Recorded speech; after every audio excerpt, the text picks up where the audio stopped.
بسم اللہ الرحمن الرحیم۔ فرمان مصطفیٰ صلی اللہ علیہ وسلم، بہت فضیلت والے کلمات۔ حضرت جویریہ رضی اللہ عنہا سے روایت ہے کہ نبی صلی اللہ علیہ وسلم نماز فجر پڑھنے کے لیے صبح کے وقت ان کے پاس سے تشریف لے گئے جبکہ وہ اپنی جائے نماز پر تھیں۔ پھر آپ چاشت کے وقت ان کے پاس تشریف لائے تو وہ وہیں بیٹھی ہوئی تھیں۔ آپ صلی اللہ علیہ وسلم نے فرمایا، آپ اسی حالت میں رہیں جس پر میں نے آپ کو چھوڑا تھا؟ انہوں نے عرض کیا، جی ہاں۔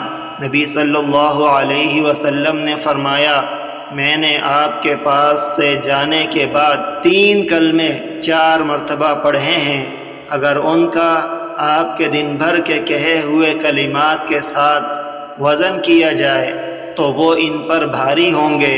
سبحان اللہ و بحمدہ عدد خلقہ و رضا نفسہ و زینت عرشہ و مداد کلماتہ۔ پاک ہے اللہ اپنی حمد کے ساتھ اپنی مخلوق کی تعداد، اپنے نفس کی رضا، اپنے عرش کے وزن اور اپنے کلمات کی روشنائی کے برابر۔ رواہ مسلم۔